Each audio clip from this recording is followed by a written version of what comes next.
Welcome friends to Muskrat Links. This video is one of the coolest golf experiences I've ever had and features exclusive interviews with some of the biggest names in the Society of Hickory Golfers, including a former society president.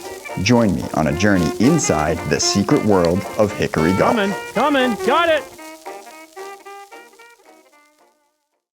Before we start our story, I want to give a big thank you to David Webster, who organized the tournament here for us today and gave us permission to come out and film and document the entire thing. So a big shout out to you, David. Thank you very much. And also another thing, we are playing today at Lake Sunapee Country Club. It is an absolutely beautiful Donald Ross design course and is hands down one of the nicest courses in New Hampshire. So I'd love to come back someday and better document the course, showcase it a little bit better with our normal content. Also, be sure you guys tap that subscribe button, join the Muskrat Links golf team today. Help us get to that 10K so we can open the Muskrat Links store. We are on an absolute tear lately. You guys have been loving the content and I greatly appreciate it. Share it with a friend, give us a follow on our other social medias as well.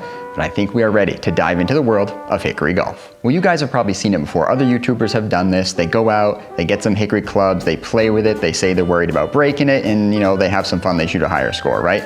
Today we are going deeper than any YouTuber has gone before into hickory golf. This is an experience you are not gonna find anywhere else. When I first saw this tournament pop up, I knew this was gonna be a perfect one for Pops and I to play in, but we didn't have any hickory clubs. And it was only a month before the tournament was going to be here, so we had to act fast and see if we could put together a couple sets. So what exactly does a set of hickory golf clubs look like? And what are the rules that the Society of Hickory Golfers puts out to maintain equity in all of their tournaments? Well, if you didn't know, hickory golf, kind of as we're talking about it in this video, dates back to the late 1800s and early 1900s. Hickory, of course, referring to the material that the shaft of the golf club was made out of, and this can get so detailed with the grain of the hickory, what area of the world it comes from can make all the difference to some of the great players. And of course, some of golf's greatest names of all time have won their major championships using hickory clubs. People like Harry Vardon, Walter Hagen, Bobby Jones, Francis Ouimet all made their names on the hickory club. So again, these are the clubs that have been in the hands of some of golf's greatest ever players. And when these clubs were being made, they were forged by people who had a specific reputation for the clubs they put out and were often known around the world to be making the greatest hickory clubs. Names like Tom Morris, Robert Forgan, Willie Park, James Gourlay, Tom Stewart, to name a few, were highly desired for their skills and abilities, and they made some of the clubs that these golfing greats have used throughout their life. Many of those clubs still survive today and can be found in barns and antique stores across the world. And that's where some of the fun really comes into this tournament. There are essentially two different types of clubs you could use. You could use original clubs, or you could use reproduction clubs. Original clubs are pretty self-explanatory. They're the actual original clubs that existed in the early 1900s that have survived till today. Now on the flip side, there are also the reproduction clubs. There are companies like Tadmore and Louisville Golf that make absolutely gorgeous complete sets of these hickory golf clubs. What they do is the clubs are actually based specifically on an older club from those early 1900s or whatever club they're trying to replicate, and they go ahead and they use the same techniques, the same materials to produce that exact same club from the early 1900s today, right? It's like they just took the club out from the early 1900s and make it the same way today.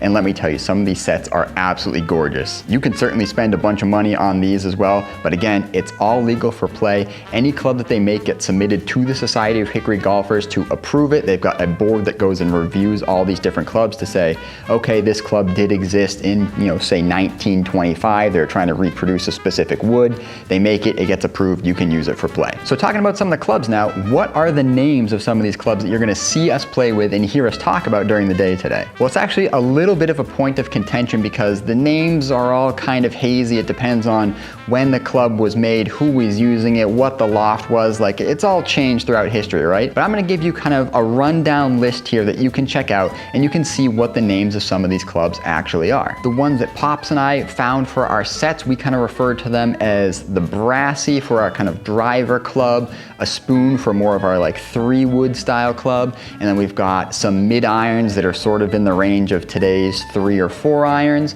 We've got a mashie, which is again somewhere in the range of 7 or 8 iron. I think I have a spade mashie in my bag. We both have a niblick, and then we both have a putter as well. There are, as you can see, plenty of clubs in between here, and it all depends on the lie and the loft as well. So we went ahead and we lofted all of the clubs that we purchased and kind of arranged them in sets that made sense. So we had something to hit kind of all the way down the bag, and we ended up having about 7 or 8 clubs each. We ended up doing a whole bunch of repairs and regripping for these clubs, Pops bought some leather strips offline, so we went ahead and re-gripped a whole bunch of these clubs where the grips were just falling off of them. Again, all period appropriate. You can see that they use these little tiny tacks to kind of put in the grip at the top and secure it so you can wind it down the club. The shafts themselves are secured to the head. They kind of go to a tapered point, as you can see here, and then they've got that little hole through the middle that you put a pin through. So the pin goes through the hosel of the golf club head and then through the shaft and then out the other side, and then you can smooth it down on either side so the pin doesn't stick out at all. But that's kind of what secures that hickory shaft to the iron heads. We found a couple clubs that had loose heads that were a little broken in there, or clubs that were snapped completely in half in the head. So those ones wouldn't exactly be safe to play, but again, it just kind of goes to show you some of the cool stuff and the technology that was in these golf clubs. With our 2 sets of golf clubs ready to roll, let's talk golf balls. So the Society of Hickory Golfers has a couple different divisions for the tournaments it plays. They have a pre-1900s division that actually requires you to use replica balls from the pre-1900 era. We are playing in a tournament today that is from the pre-1935 era that allows you to use modern golf balls. Most of the golfers out there today did use modern golf balls. We were able to find these old Titleist Acushnet balls, which, while they're not from the 1930s or earlier, they are over 50 years old, so they have that good smooshy marshmallow feel to them, and we use them out there today for quite a while, so it was a lot of fun. So pair those marshmallow balls with the hickory clubs, the period appropriate attire, the 90-degree heat and almost 85% humidity, and we were out there for a very long day. Now, the Society of Hickory Golfers hosts tournaments all around the world. This isn't just a USA thing, this is a worldwide organization. And you don't have to be a member to join most of these tournaments. I'm gonna leave a link to their website and a bunch of other cool hickory themed websites down in the description below, so make sure to check them out because they are very worth it. There's some really cool history on there, and you can learn a lot about hickory golf just from these couple of websites. Like I said at the beginning of the video, I got the chance to sit down and interview some former presidents, current board members, and some of the world's leading experts on hickory golf. And what I wanna do is I wanna play those interviews throughout the golf in this video. That way you guys can kind of digest all the cool stories and learn from all of their shared experiences, because again, one thing I learned about hickory golf and all the people participating, they are very eager to share all of their knowledge and know-how. They realized that a lot of this knowledge wasn't documented originally, and it was up to them to kind of dig it back up and find it all out. And they know that in order for this knowledge to continue, they have to pass it down and share it with other golfers. So again, these people were all very, very excited and very willing to share the information with me, and that's what I want to pass on to you guys as well, so you can share some of their passions. So into the deep end we go. My first ever hickory golf experience. Let's tee it up at the New Hampshire Hickory Open. So we weren't even rolling on that first tee? Yeah, I don't think so. Listen, I didn't make any promises about recording every shot here anyway. It would have been nice to get the first one, since that's literally probably the best drive I'm going to hit with that all day. But yeah. All right, you're here, I'm there. See if we can get something up to the green. Guys, I'm super excited about the round today. This should be an absolute blast. We're playing with another great guy, Jamie, in our group. It's his first hickory event as well. I think we're all pretty decent golfers, so hopefully we can put together some good scores today. I say good relatively. I think break 90 is probably what we're looking for today. Anything under 90, I'll be very happy. We'll see what we can do. 155 uphill. I've got the mashie playing at about 160. See if we can get one close.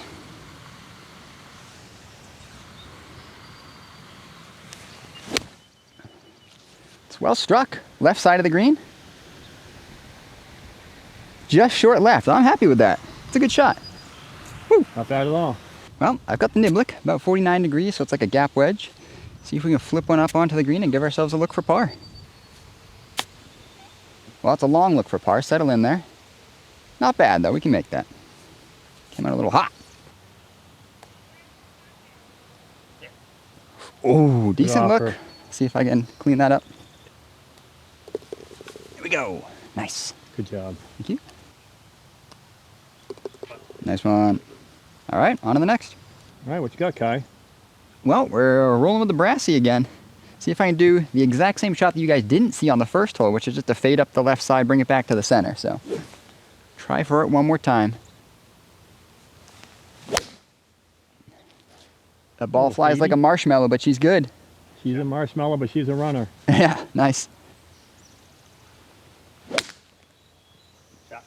Stinger off the plants. Yeah, look at that. Play. Nice shot. I think I clipped a milkweed. You did. You gave it a free trim haircut on the way by. I'll take it. It's like 86 degrees with 92% humidity. We're dying out here. I don't think it's going to last. I'll try to rock the sweater vest as long as I can. I think the first question I'll ask is how long you've been involved with the Society of Hickory Golfers, correct? That's Started playing hickory golf in 2016, and I haven't played modern since then. It's just, there's a purity to it. Might be a little long, but hard to tell. Yeah, it might be a tad long. Good enough. Because my putter has 9 degrees loft, I'm using it for a fringe shot. So let's putt this through, and I think it'll work out good. What makes hickory golf kind of more fun for you or more interesting to play? What you hit is what you get. So the clubs haven't been tweaked so much that you can put a bad swing and still get a good result. And I love the sound of a well-struck hickory shot. Yeah, we had a few shots out there today that felt really pure. Yes. We're using some of the we couldn't get balls from the 30s, of course, but we got balls from like the 50s and 60s we were playing with for a while. That was pretty fun. All right, 375-yard par 4 up here, wind heavy into the face. Gonna try to hit a nice low penetrator again. Just get this one over the crest on the left side, let it work back. And so the Society of Hickory Golfers, can you tell me a little bit about that? Fabulous organization, really trying to preserve that history. I've been on the board for 3 years, so just about, I think, heading into my final year here of being part of the organization. And I would really like to see more ladies involved and more ladies playing. So great camaraderie, great networking, all of that. Yeah, I feel like the barrier for entry for golf is getting higher and higher with the modern clubs and having to put in so much money. But you can pick up these hickory golf clubs at antique stores, yard sales. You can get a whole bag of them for $50 if you get lucky. And some may only be what they call wall hangers, but some are playables. I'm down. Coming. It's coming. She's got it. Nailed it. What a Beautiful. shot. Wasn't recording, but you know. All right, Kyler, 3 holes in. How's it going?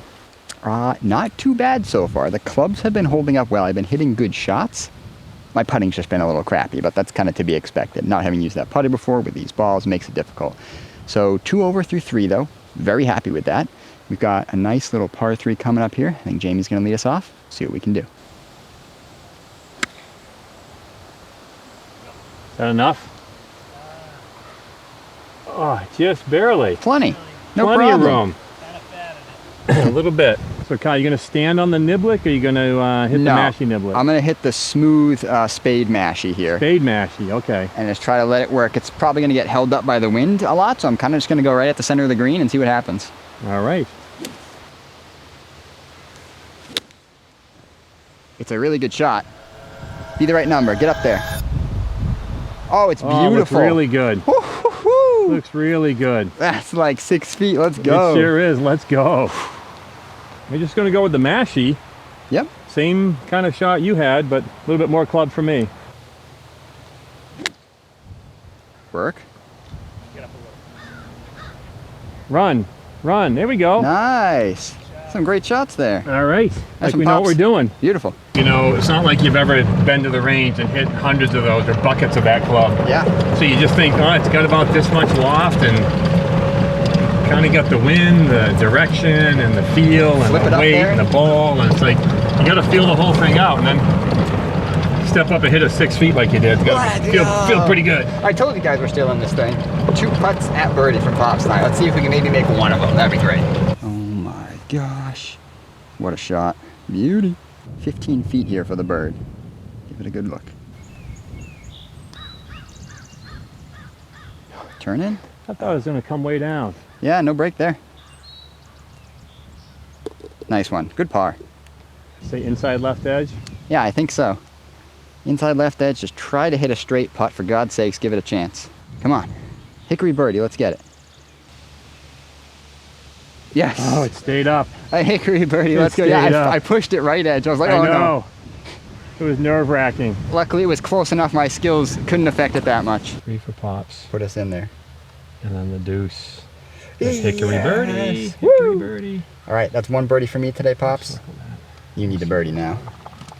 I had that putt, you know, I just thought it was going to move left. It just never did. But yeah, there's no reason why I can't make a birdie today. Give ourselves a few more looks. We'll drain no one. No reason at all. I tell you what, that does feel really good, guys. We're still wearing all of our gear as well, despite the oppressive heat. At least the wind is kind of helped keeping the temperature down a little bit, but I am sweating out here. This is brutal. Looks like a par 4 again. Let's just keep hitting it nice off the tee. We're getting off the tee well. We're straight up, we're just playing good golf is what we're doing. So let's continue playing good golf, fundamental, some sound shots, and we can keep this train rolling. We're doing great so far. I'm very proud of my performance.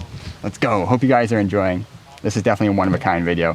Make sure you tap that subscribe button. Leave me a comment down below if you've played Hickory Golf before. Make sure to hit that like button as well. Help us out in the algorithm a little bit here. Boost this video up, share it with your friends. But hey, let's get back to some Hickory Golf. In fact, I had two gentlemen I played with today offered me $200 for my putter, and I said, not for sale. Was the putter actually making putts today? Yes. Oh, well, that's why they were early it offering was money. making lots of them, and then they said the price just went down on the back nine. That's pretty funny. And the Society of Hickory Golfers, you guys put on tournaments all over the country, I assume? We have one tournament that is really the U.S. Hickory Open, which is being played at Kenosha Country Club this September. But then we have a lot of regional tournaments, so each region does their own, and we have international membership too now. So we're getting more and more interest, and the society is there to help any group. Yeah, the lie was just too tough. Well, we got Super deep. the 30-yard, 35-yard bunker shot here, maybe the 40-yard, the hardest shot in golf, right? We're just gonna open this up, splash it out under it, and hopefully just get something on the green. The lip is definitely in play, but I think we'll be all right. The lip Unless you blade it, then the very lip's much definitely in in play. play. Oh, let me cook. Still working. Yeah, need a lot of sand here. Blast Same the shot. crap out of it. That's you what go. I was trying to do. Here you go. Beauty. Whew, all right. Middle of green. Saved it. Or do you have anything else you want to say specifically, Marcy? Join the SoHG. It's very inexpensive, and it's great. It has 2 great publications, newsletters every month, just a great group of people, and they'll help Nice you roll. in any area, whether it's club selection or how to conduct a Hickory tournament. It's Yes, absolutely. And guys, I'll be sure to link all of the Society of Hickory Golfers links down below in the description. You can check out all the stuff we've been talking about in this video. But Marcy, thank you very much for your time. I appreciate it. Thank you. Right. Now we got wind, see? That's fine. I got the brassy again. We'll just try to hit that penetrator, keep it low. That's a penetrator. It's a low runner. Yeah. Up the right. Low runner. I don't even know which one is which. You got going on there. That I did hit the 3-wood off the tee. I thought it was the driver. That's why I teed it up high with mile high. So I'm gonna try to hit this 3-wood off the deck. All right, there we go. See if we can't send something down there. Beautiful. Hey, not bad. Absolutely beautiful. Not bad at all. Right down the pipe. I'll take it. My name is Dick Walden. I'm from Killingworth, Connecticut. I became addicted to hickory golf when I lived in Vermont. And over the years, I put together a play set for myself, one for my wife, one for my son-in-law, and one for my daughter. So hickory is great because you're always looking to put together a real sweetheart set. This is what the doctor ordered. Get a zoom, get a zoom. Center of club face. Achieved. Am I supposed to clean the grooves on my 3-wood? No. The grass buildup is part of the game. Oh, okay. It gives it a slick, Taking the spin off. yeah. That's for sure. Knuckly on the next one. The real cognoscenti are loath to play with replicas. And, you know, I did spring for a replica Jack White driver, and I hate to say that I paid $360 for it, but I don't like playing with replicas, so I'm offering it at a very reasonable price. Now, my favorite clubs are made by George Nicol of Leven Fife in Scotland. And in addition to my own play set, I've assembled a set of, let's see, 1, 2, 3, 4, 6, 7, and 8 irons. They're known by their old-fashioned names too. Driving iron, mid-iron, mid-mashie, mashie iron, mashie, spade mashie, and mashie niblick, and I don't seem to have a full niblick here. If I were caddying for you, I'd say get rid of that driver, you idiot. So I think I might just actually swing the driver this one, just once, and see what happens. You better aim for the bridge. Yeah, right side's better than left side. Yeah. That's for sure. All right, just got to make some good contact here. See if we can get it over. That's what I was afraid of. Got it to the right. I saw it bounce around in there. I did bounce short of that tree. Yeah, right in line with that tree. Hopefully it didn't hop into the knee-high stuff. Oh, I think it's in the knee-high stuff. I can get it deep in there, but if I saw where it went in, we got a chance of finding it. Well, that's what we need. All right, well, we did have to go back and hit a provisional, unfortunately. We could not find the first one, so we are now right here. See if we can get something up onto the green. Here we go. Now, I love nickels. A lot of people think that Tom Stewart's are the best. So I have a Tom Stewart mashie niblick here, which is a very desirable club. And I've got $120 on this, and people will pay that in the blink of an eye. Now, where did you collect all these clubs from originally? Just kind of finding them around or looking specifically for them from different websites? Or? Well, eBay is good, and the best place really is to go to these Hickory events, and you're always looking to score a bargain. And for instance, I got another 30 clubs in the trunk of my car. Wardy, he always has 50 to 100 clubs. Yep. And what I do is I tune mine up. These are kind of fun to mess around with. So what I do, this is just cosmetic here, but it's nice. I put some green whipping on that. So it's a cult. I have to sneak clubs into the house. Halftime team talk here. Bad decision off the tee to go with the driver. I was trying to be fun and entertaining and clear the thing, but maybe we should just play some good golf. That's more entertaining, right? So we've got a par 3 up here, about 175. Very difficult into the breeze as well, but let's see if we can get back on track here. Let's see if we can make a par. We did really well in the last par 3. Let's reproduce that here and do it again. Let's go. All right, I've got the mid iron here as well. Give it a little bit of a tee up. Just aim kind of at that left bunker, see if it fades back. And maybe we can hit another green on the par 3. That'd be pretty cool. All right, here we go. There's so many great people in Hickory Golf. Yeah, that's one thing I've seen just talking to people around here. Everybody seems very willing to share information, to spread the knowledge that they have, and I feel like that's one of the best things to help keep the sport going. Yeah, I had a couple of clubs there's a guy in Connecticut that has a barn full, and I picked up a couple, so I knew about it. But it's, now there's a Hickory Open in Connecticut. It's the second annual Smith Collett Hickory Open to Connecticut old-timers, and it's the fastest growing aspect of our wonderful game. That's awesome. So, I was up here yesterday, almost died of heat stroke, so that's why I'm not in my +4s and Argyles. I try my best to make it through today. I just about did without passing out there. Yeah, you gotta do the whole rig, but I was going to play at Newport Country Club yesterday. I had the dates all screwed up, so I came up a day early, and I drove out there, and it was just so oppressive. I couldn't do it. Yeah. But today there was a nice breeze.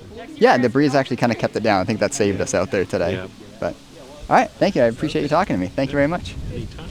All right, I'm using a different strategy this hole. I'm not hitting the brassy. I'm hitting the spoon. Since I pured him out of the fairway a couple holes ago, I'm going to give him a shot here off a very low tee and see if we can just send one bouncing down this fairway. Exactly like that. Yep. Beautiful. That's what I wanted. That's the play.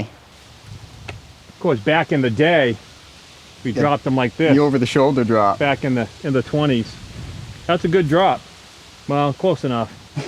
That's a spade mashie? No, I'm going with the normal mash again. Every time I've hit this so far, I've hit it a little chunky. So I'm just going to try to make some good contact here. Flip it up there, see if I can get something on the dance floor. That's, Didn't hit it chunky, so that's good. well, Not in the bunker, we're didn't go fine. in the bunker, it just kind of ran off, so. Maybe I should try the spade mashie instead. All right, not all that dissimilar to the little chip I had on the last hole. Kind of flip it up there, let it land short, bop right on. And sit and spin. It did Good sit and stop. spin. Yep, Stop nice. not bad. Speed is good. Oh, just a lip out. I kind of cooked a little bit there at the end. Yes. Good putt. Here we go. All right, through 9 holes here, doing pretty good overall, I'd say. Managing, yeah. Yeah. Hey, but still having a lot of fun. I believe I'm 44, you're 46? Yeah. So we're- not terrible. Yeah, both still very much in the race for breaking 90. Very possible on this back 9. Going to be a lot of fun. I think you got the tee box here, Pops, maybe? Who knows? I don't, but you go ahead. Okay, thanks. Well, we're going to start things off with the spoon again here, since it's been doing well off the tee the last time. So we're just going to go for the low fade. This hole bends a little bit to the right, so it seems like it should be perfect. Oh, nice. Beauty. Exactly what I was trying to do. Get out there. Well, I got started in hickory golf about 20 years ago because I'd been reading a lot of history books on golf and golf courses and the old players, Hagen, Jones, in particular, everybody of course knows them, Sarazen, and then all the characters that were with them in those days in the teens and 20s. So I played modern golf and had played golf since I was a young man. And I thought it might be interesting to try to play with pre-1930 clubs, which you can sort of be in hickory shafted clubs. Yep. And I went on the internet and I found this company called Louisville Golf. And at the time, it was owned and operated by a guy named Mike Just. And I called Louisville Golf, and Mike Just answered the phone himself. And I started chit-chatting and say, hey, I'm just a gentleman in my late 40s. I'm interested in trying out what it's like to play clubs from that era. Now, he made replica clubs, okay? So, right. He did replicas. And I thought that was probably the best way to start because I didn't really know anything about the original pieces. Sure. And I was going to be playing with them, not collecting or whatever. You can't get those to go straight. I think that Bogey. putter makes you push the ball right. I think my I think it skills just does. make me push the No, ball I right. think it's just the way it looks, the setup. I don't know if it's like a really flat lie or what, but it just feels like everything kind of gets pushed right. That's my observation after 10 holes. I think my... Jamie, what's your observation? You've been watching them putts. I mean, you shoved one really bad on the second hole. Oh, yeah. You know, kind of It's a skill issue. We all know it. deal. All right, hole 11, 358, kind of straight away. And I ordered a short set from him and took him out, played with him, thought it was a lot of fun. It was different. It was a more pure form of golf. There's no technology, it's just you and the swing, hitting the golf ball. And, I called him again and I said, I really like this now. I like to play tournaments. And he goes, oh, well, this was August time frame. And he says, there's this tournament called the Mid-Pines Hickory Open that's up in Mid-Pines Pinehurst area. And every November, first weekend of November, they play a tournament up there. And so you ought to try it. So I signed up, went to the tournament, took my wife with me. It's right there at the Mid-Pines Inn and Lodge in the golf course right there. And I met a lot of great people, people like Dick and some of the characters that are here. And it's just a fantastic experience. And so I said, this is fun. And enjoyed talking to a lot of these guys about the history. And then, more importantly, I started talking about the clubs, where these clubs were made, how they were made, where they came from, why were they made the way they were made. And it just got more and more fascinating. I feel like that's one of the fun parts about hickory golf, at least for me, having just been involved for the past month and a half since seeing this tournament pop up, is you can kind of go as deep as you want into the weeds here. You can go yard sailing, grab some clubs and go have fun, right? Or you can dig down, so deep right. and find these specific makers, clubs, and what makes these clubs different than those clubs. Sure, and that's what started happening with me. It was I started off with the replica clubs, just kept playing, had a lot of fun with them, and then I started piece at a time. finding old clubs at flea markets or antique shops. I taught myself how to rebuild them. Yep. Take a shaft out, straighten it, put the shaft back in, clean them up. And then so from that point I started then building what they call an original set. So I had original clubs that were manufactured pre-1930, and just playing with those clubs. And then lo and behold, I got rid of or just used as rental sets my original reproduction clubs. Yep. And now I just play all original clubs. And then the golf ball was transitioning from feathery to the gutta percha golf ball. In 1848, gutta percha arrives. And then the Haskell ball, which is more similar to the modern golf ball, arrived right around the turn of the century. And the game evolved from those ball technologies as we see it today. Figured it was kind of fitting bringing, Donald Ross to this place. Yeah, there he is. Oh, so you got the hex nuts welded together. It's a fairly popular divot tool that I make. Nice. Yeah. Muskrat link golf tee. Yep. Comes into play. I've broken all of my ye olde short tees, so Took 13 holes. Muskrat links tee is what we're going with now. Getting hot out here. I got the spoon, big dog leg left hole. Started up the left and let it work back into the fat part of the fairway. The transition from hickory shafted clubs to steel was not because steel was more superior. It was because as golf boomed in the United States, there wasn't enough hickory to go around. The English, the UK, were getting shorted the good hickory. The good hickory came from anywhere from Kentucky, Ohio, and Tennessee. That's where all the good hickory was. That's interesting. And it was superior to anything that the UK was using for shafts. And so there was even articles written that there was conspiracy that the manufacturers of shafts were not sending the good stuff to the UK, and they were getting kind of upset.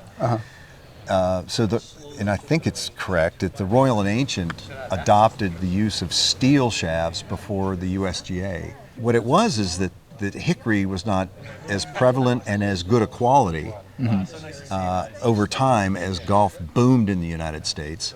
And so the manufacturers had to look for alternatives, and so they started looking at steel. And those were the early steel shafts, the pyrotome coated shafts. And frankly, they were inferior to really good hickory. A lot of people don't know that when Bobby Jones won the Slam in 1930, half of the field was using steel shafted. So he was competing with guys using steel shafted clubs, yet Bobby was carrying all hickory shafts. No, it dove. It just dove on That me. thing just yanked. Little dog leg right, par 4 coming up here. Very happy with how the back's going for me so far. I believe we're 2 over through 4 on the back, which is great considering what we're working with today. And I am still in the full 1930s costume / outfit here as well. So it's boiling out here, but got a little bit of cloud cover, so we're doing great. This one is moving a little bit to the right, so hopefully I can hit a nice little fade, hit another fairway. I think we still got another birdie in this group. Maybe Pops can get one to roll. All right, on to the next, let's go. All right, you see the hole? It's all out in front of us here. I've got the 3-wood again, the spoon. I'm gonna take it right at that green tree, straight through the fairway and let it work its way back. Try not to slice the crap out of this one. Try to get a little more of a in-to-out swing here. Yeah, good hickory shafts from that period are, in my belief, are still superior to the hickory that they get from what they say 4th generation. So all the hickory that's being pulled out of forest today is really 4th generation hickory. The hickory that they were harvesting back at the turn of the century, 1900, was all 1st generation hickory. It was good stuff, and it was really superior shafts that they were being produced. Spalding in particular were producing some of the best shafts in the industry at the time, the teens, 20s. So yeah, and just the evolution of it. It's just interesting. But they, just like now, clubs were being designed and improved, and and then you get into steel shafts. And in terms of today's game, why should people be interested in playing hickory golf now? Okay, this is getting, why did I do this? Because I think it's pushing back from all the technology. It's saying, you know what, I just want to play golf in its purest sense. It's using a natural product for a shaft, wood. I'm using just iron heads, persimmon-headed woods, you know, with a hickory shaft. And I'm just kind of going back to where it's not as technologically advanced, and it brings back great courses like Lake Sunapee that are somewhat getting obsoleted because young men can sit here on this first tee here and practically drive the green, where I have to negotiate that creek with a hickory shaft. We tried our best to negotiate it today. But that's the way Exactly. this course was designed. Like the 18th hole here was, now they have it as a par 4, but when it was designed by Donald Ross, if you look backwards on that hole, it was designed as a par 5, and you can see why, because he had those fairway bunkers to negotiate off the tee, and then you had that second intermediate bunker for your second shot, you know, and it's just, you can see why. I think that's one of my favorite things about hickory golf, having just played it for the past month or so, is it really turns it back into a shot maker's game, right? Yes. You got to think about where you want your next shot to be. You got to place it. You can't just step up to every tee box and rip driver and hope for the best. Right, that's how Jack Nicklaus was kind of, there was a description that he used, and he calls it bomb and gouge. And that's what most of the guys do today. It's just bomb the ball and gouge out of wherever they are in the rough. And like you said, so many of the courses around here, especially in New Hampshire, are the shorter courses that like top out at 6,100 yards, 6,200 yards. So playing with those hickory clubs, playing with older balls kind of brings a lot of the fun and adventure back to the golf game. Right. I think this is this is a ladies club. That's why this is shorter than the others. Oh, you're right. This whole Vulcan set that I got, all the lengths are short because it's a lady set. So it's all goofed up. I figured that out after 15 holes. Well, now I'm using it, so I'm using my ladies 4-iron. There you go. Now that you know what it is, you can hit it well. And now, when you mean older golf ball, you can get reproduction golf balls, because you probably saw those from McIntyre Golf. A gentleman named Dave Brown, who owns that company and still produces those. It's a modern golf ball interior, but it's the skin is mimicking the old skins, the mesh pattern or the dot face. And it's kind of fun to do that. Yeah, we didn't get any mesh balls for today. We were able to get some Titleists from the 60s, so we were playing with at least some mushier ones, the Acushnets. Do you want a mesh ball? Yes, I do want a mesh ball. I do a lot of golf ball cutting and testing on my channel as well. Yeah, that's, so that's cool. A McIntyre golf ball with the mesh pattern. And I think if you watch the film, The Greatest Game Ever Played, they had a couple of those mesh balls in the filming and all that stuff. And so what time period would this ball be approximating? Probably around somewhere in 1905 to 1915, somewhere in there. All right, checking back in again with you guys. It has been a pretty good stretch of holes here for me. We've got some pars to roll through. So we got, I think, a par 4, a par 5, and then the final hole is actually a par 4. We're playing as a par 5, so we're playing back some tee boxes. So good stretch of holes coming in. Still got a chance to make another birdie here between Pops and I. Jamie just rolled in a birdie on the last hole. He's playing really well out here. 399-yard par 4, absolutely gorgeous in the background here. Just look at this view. Beautiful hole. All right, let's tee it up again. All right, as from before, we've got the spoon again here. Been still working off the tee, so I'm going to keep hitting it. See if we can get one nice and straight down there. I've been doing this now for 20 years. People ask me do I have modern clubs. No, I do not. I haven't had a modern set of clubs for 15 years. I'm quite content to play it this way. Yes, I have to play a little bit forward. And I'm sure as I get older, I'll probably have to go even more forward. But until then, you know, that's the way. I'm quite content. And you have to. Sometimes you have to put your ego aside. I don't know.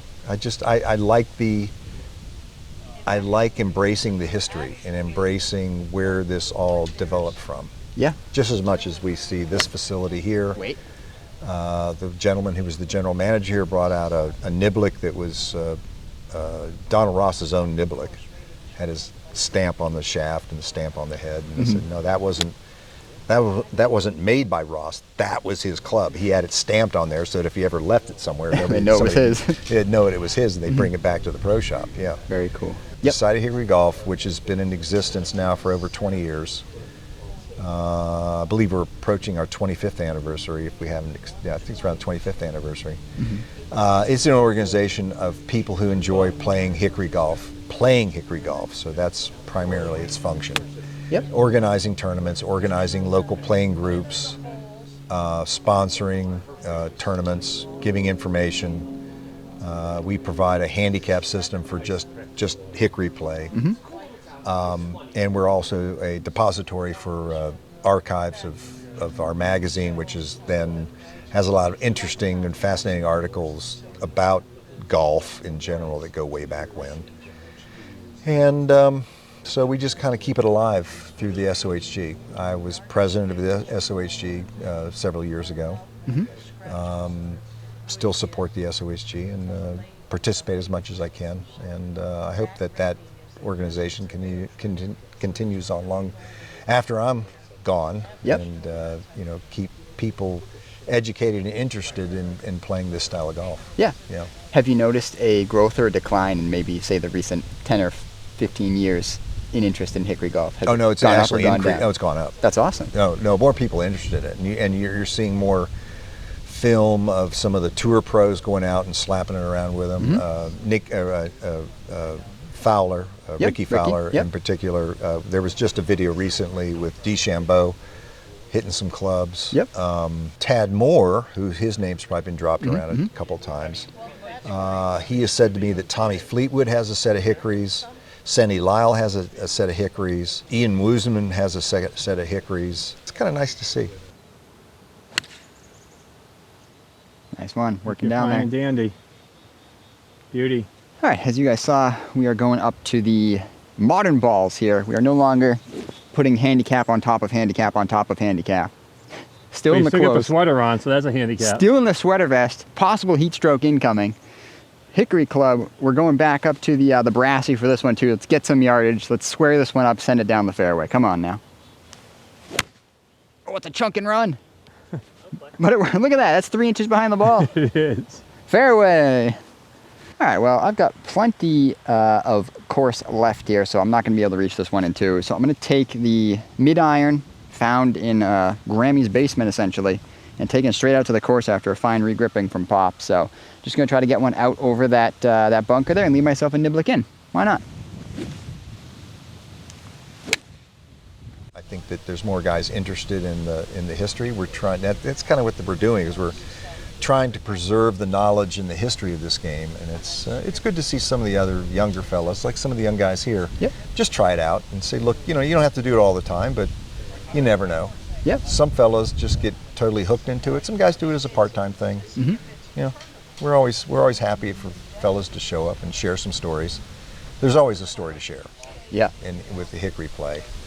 Just as much as there's always a story to share with all the clubs that we have around here. There's always something that can be said about them. And I think Dick might have said a few things. Yeah, he was giving us some great information. Yeah, I love great listening stories to him. about the clubs, It's really good stuff. So the Society of Hickory Golfers, how many members approximately do you guys have? 800. There's about 800 current members in the SoHG, which has been growing. When I was president, we had about 400, so now we have about 800 members. And can people join through the website? How would they go about it? You can join through the website. Go to the website. Check out the tournaments, right? See if there's anything in your area. Check out there's a schedule of tournaments on there. There's all kinds of archive information on there, past information on tournament results, handicap system, our magazine, the Wee Nip. Membership is about $50 a year. It's nothing. And you can find out in your local area if there's anybody out there who's playing golf and playing tournaments and just getting together with different guys to do that stuff. All right, Bill, thank you for your time. I really appreciate it. Yeah, it's been a blast today. Yeah, well, thank you. I'm glad you enjoyed it. Thanks. Appreciate it. And take thank that you home. very Have much some. for this. Hit it. See what I you will. think. I'll play it for sure. I'll give it some you. swings. All right, thank you. Take Perfect. care. All right, Pops. Last hole, hole 18 here. We're playing it back. We think it's going to be played as a par 5, so we're playing from the blues here. So far, pretty fun experience today, playing hickory golf for the first time. Very educational. You don't really know what you're going to get, and you're just trying to feel them out. And you do. I think you do as well. Have a much better appreciation of the shots you can hit and the shots you can't hit, and what you should do and what you should not try to do. So there's a lot of that, and I think I did more of the shots you shouldn't try to do. Listen, I did a few of those on some of the holes out there. I think the one thing we did learn, we should both put a niblick into our bag right away. Yeah, that could hang around. Deadly from 99 yards at the moment. I don't know if I'm any better off with my Titleist sand wedge. I don't know. All right, last hole. Let's let it fly. Alrighty. Same plan as the last one. Got the Vice Pro, just not going to hit 4 inches behind this one. And see if we can just flop one out there over that fairway bunker. Here we go, last drive of the day.